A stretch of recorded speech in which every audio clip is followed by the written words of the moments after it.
لا إله إلا الله لا إله إلا الله ما لنا رب سوى.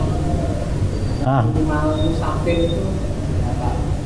Kalau yang saya pahami kan ada yang 80 kilo, ada yang pahami dari Masjid Nabawi ke Masjid Bir Ali itu udah 7 mil kalau tidak salah. Musafir itu yang sahih yang saya baca di dalam Al-Fiqhul Islami wa Adilatuh itu disebutkan jaraknya 87,7 kalau tidak keliru ya 704 km. Itu bisa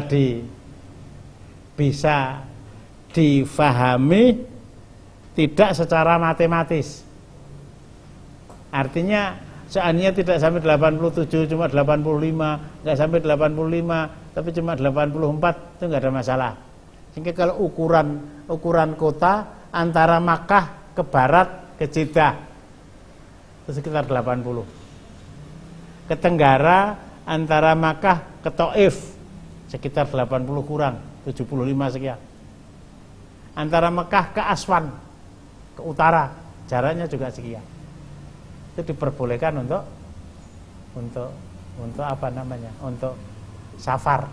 Kalau saya pernah menerangkan safar Rasulullah untuk Fathu Makkah dari Madinah kemudian berhenti di Bir Ali itu kurang pas ya.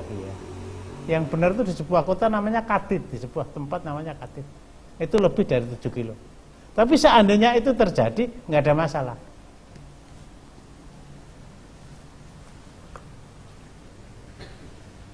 Targetnya itu perjalanan beliau dari Madinah ke Makkah. Dalam perjalanan ketika beliau mencapai jarak taruhlah sampean terangkan tadi 7 kilometer, ini bukan tujuan. Nyambung. Tujuannya ke sini. Tujuannya ke sini. Saya ambil contoh umpamanya ya. Saya ambil contoh berjalan berangkat dari satu tempat. Berjalan dari satu tempat, taruhlah jam 5 sore. Sekarang maghrib itu pukul 17:47 menit. Sampai sore. Dulu dengan kendaraan unta. Baru dapat 7 kilo. Baru dapat 7 kilo. Maghrib dijamak takdim dengan isya, apa maghrib dijamak takhir dengan isya? Tidak harus menunggu perjalanan itu ditempuh 87, sekian kilometer tadi. Seperti jarak antara Madinah ke Makkah itu sekitar 400 kilometer. Itu tujuannya. Itu tujuannya. Nyambung. Jadi saya ambil contoh. Saya mau ke Semarang. Ya. Semarang dengan teman-teman memakai mobil.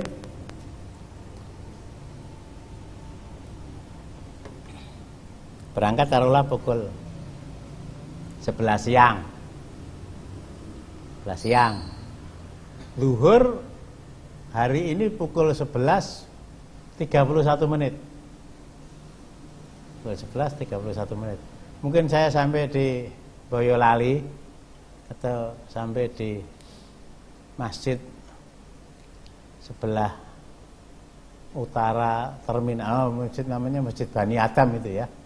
Ada yang tahu itu? Nah, Masjid Bani Adam. Sampai di sana, sudah masuk waktu zuhur, udah ya.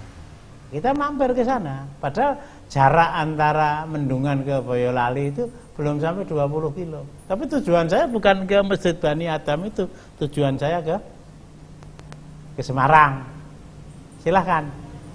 Bahkan kalau umpamanya saya ditanya oleh anak-anak saya di Waru, itu gimana Ustaz? Saya dari Waru mau ke Semarang, sampai di UMS itu saya mendengar adzan zuhur. Nah, saya mampir di masjid yang maksudnya Masjid Al-Karim itu ya, sebelah kiri jalan, kemudian ikut jamaah bersama mereka, dijamaah sekalian dengan asar. Silakan. Silakan.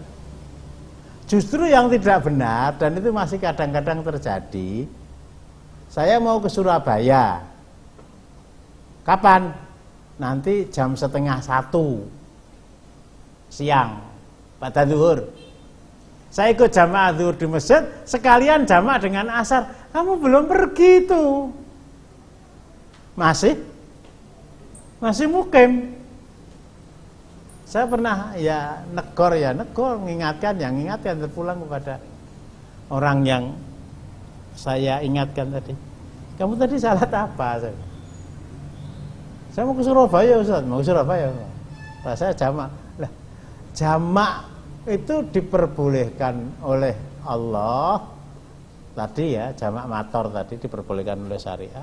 Satu jamak mator meskipun tidak safar. Kemudian jamak safar. Nah, nanti ada jamak orang yang sakit, orang yang sudah terlalu sepuh, sudah uzur, nah, begitu ya, zuhur dengan asar. Itu ijtihad ulama. Tapi tidak ada, Anda masih mukim itu.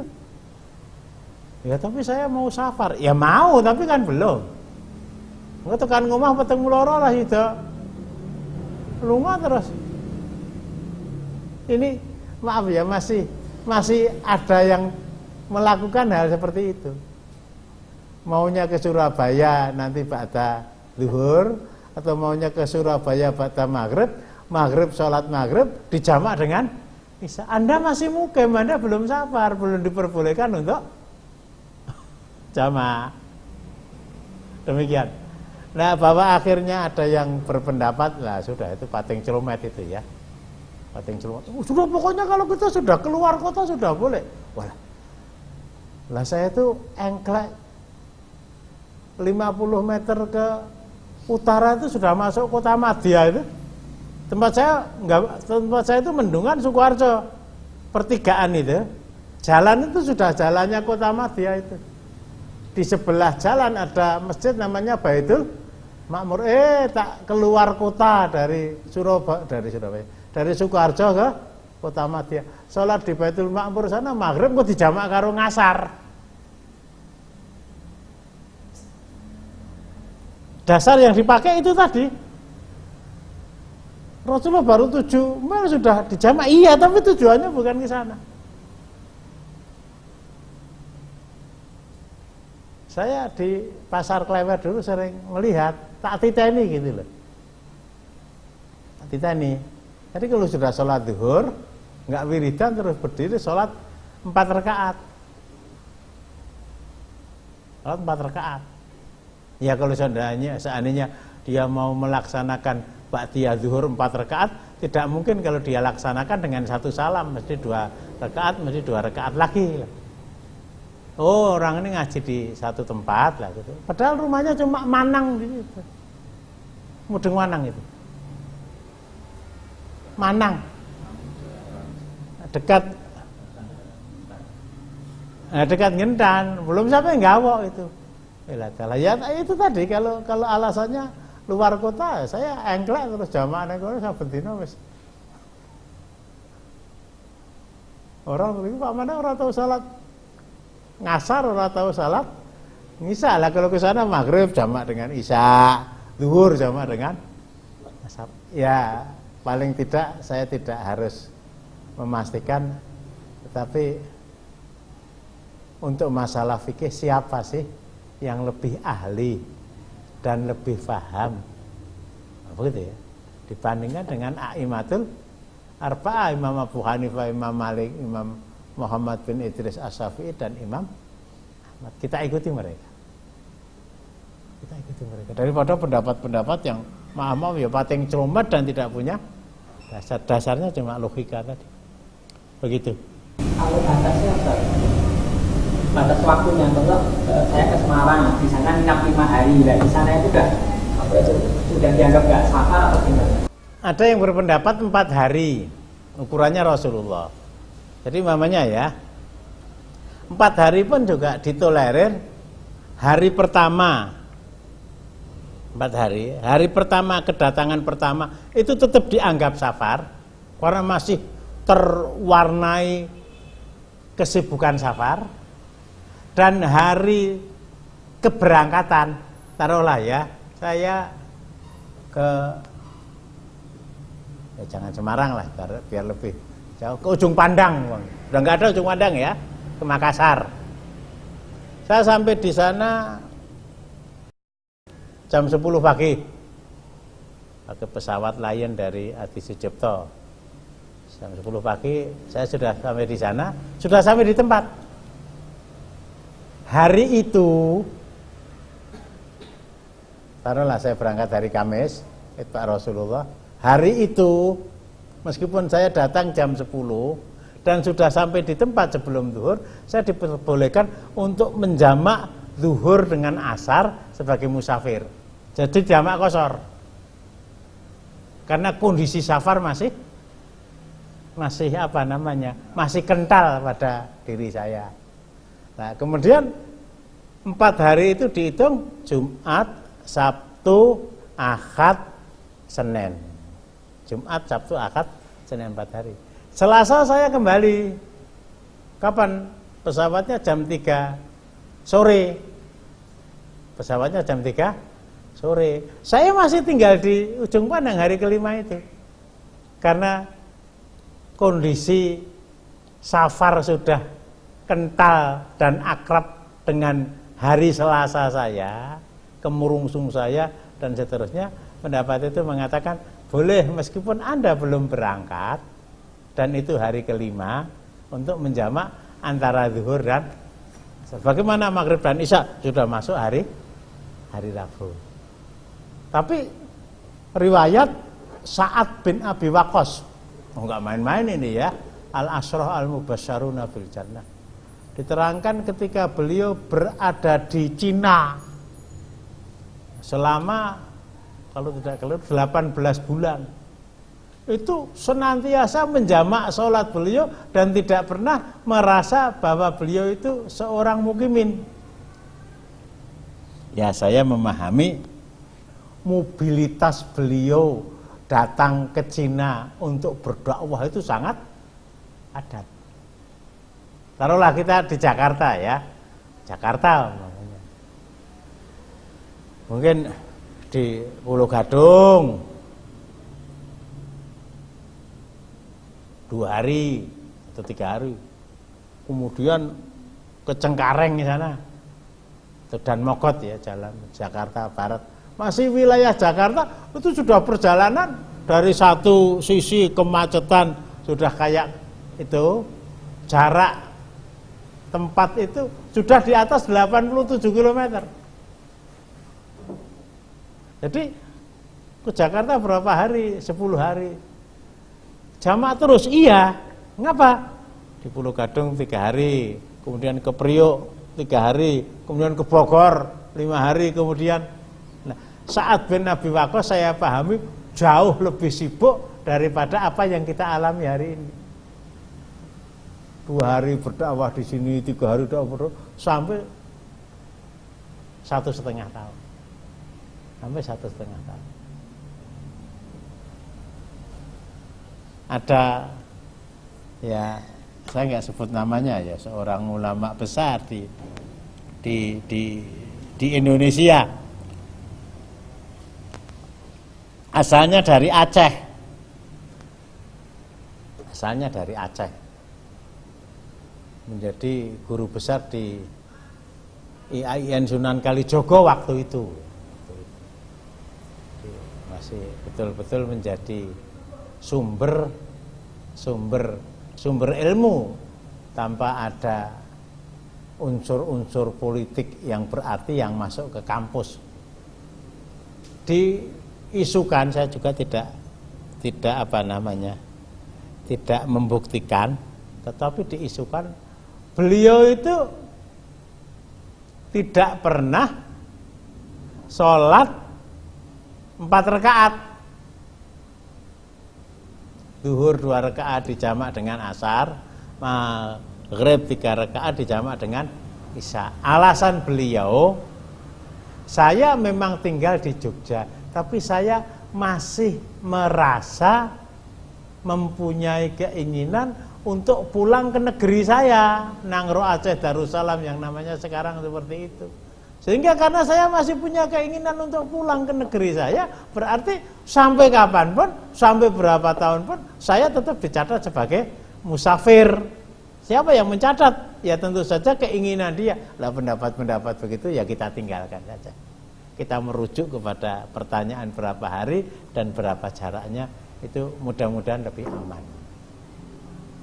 Wallahu a'lam bishawab. Cukup.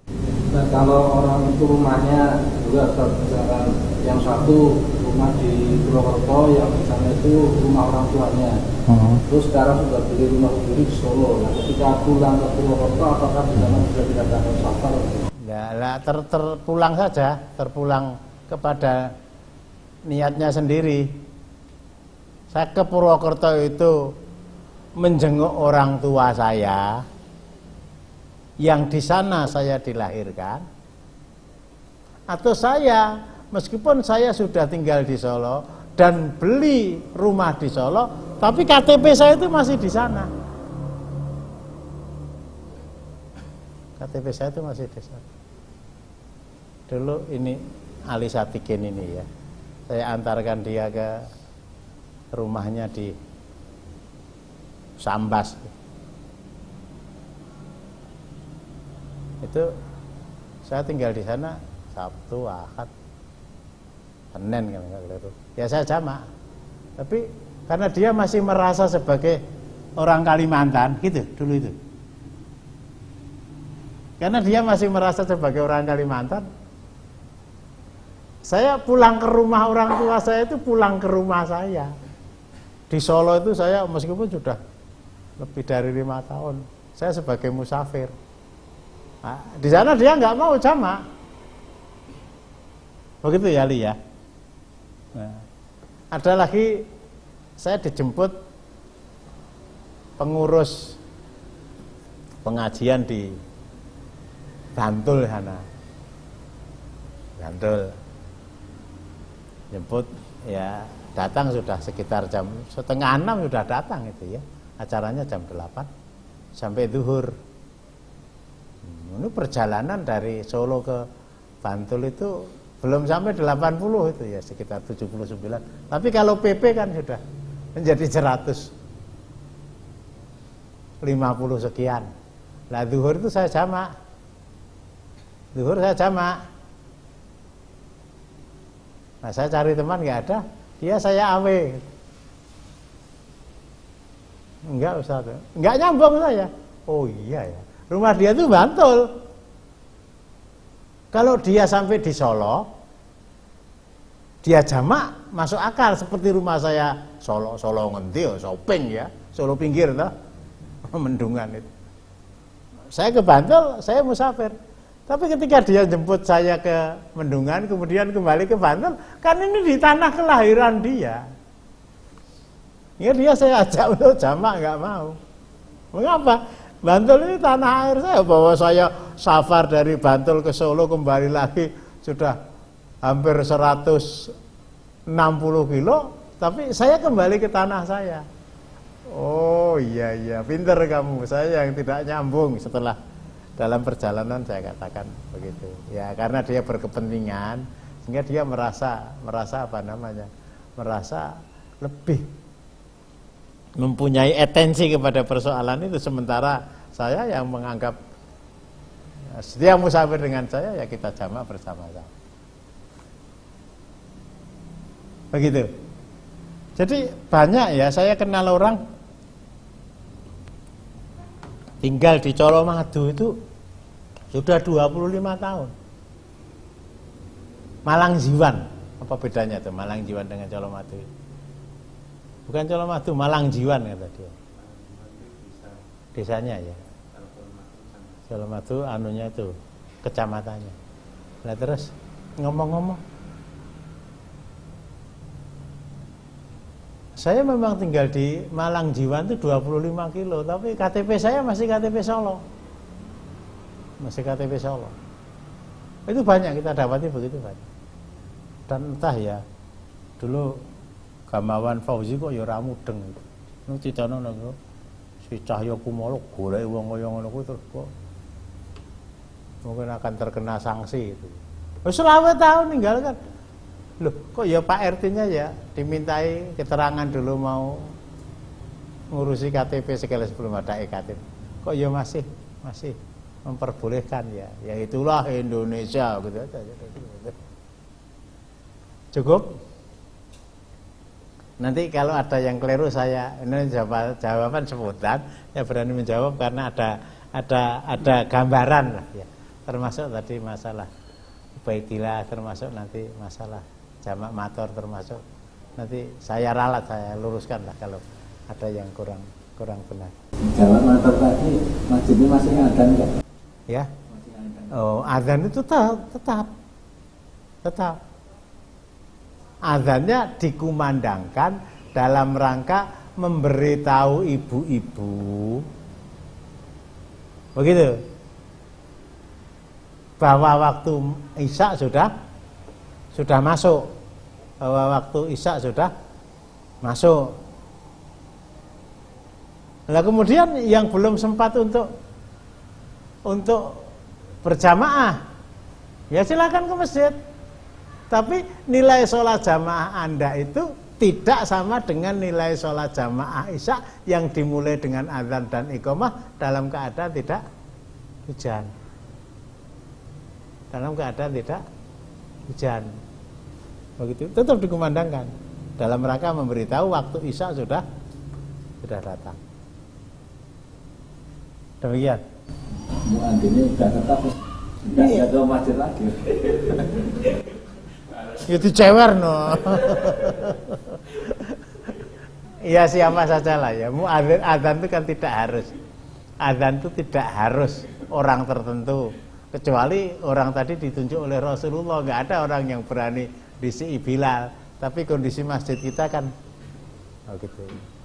Kayak di sini umpamanya Akhi Hisham yang jadi muadzin ya, kita nggak boleh dahului dia, kecuali ya mungkin dia sedang pergi lah, baru kita berani mengumandangkan azan. Tapi kalau muadzin itu ya belum ada ditentukan oleh pengurus. Ya siapa saja lah ketika melihat waktu sholat itu sudah masuk, ya kumandangkanlah azan. Demikian. Dan saya agak kaget juga ya. Ternyata nilai muadzin di sisi Allah itu lebih tinggi dibandingkan dengan nilai imam, kecuali Rasulullah dan Khulafaur Rasyidin. Syekhul Islam Ibnu Taimiyah mengatakan itu. Risikonya besar loh ya. Maghrib kurang 1 menit dia adzan. Berarti orang yang siam Senin, siam Kamis makan sebelum matahari terbenam. Orang ngerti ya. Dosa mereka tuh yang nanggung yang adzan. Nama ini tuh ya. Dan subuh mundur 1 menit. Padahal bulan Ramadan atau besok tanggal 13 ada orang siam bed.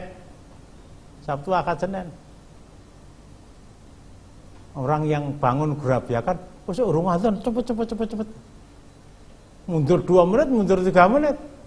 Nah dia nggak tahu. Wallahu alam, dosa orang yang makan sahur setelah waktu subuh masuk dan tidak berhenti, yang nanggung muadzin. Resikonya sampai ke sana. Resikonya sampai ke sana. Dia on time betul loh.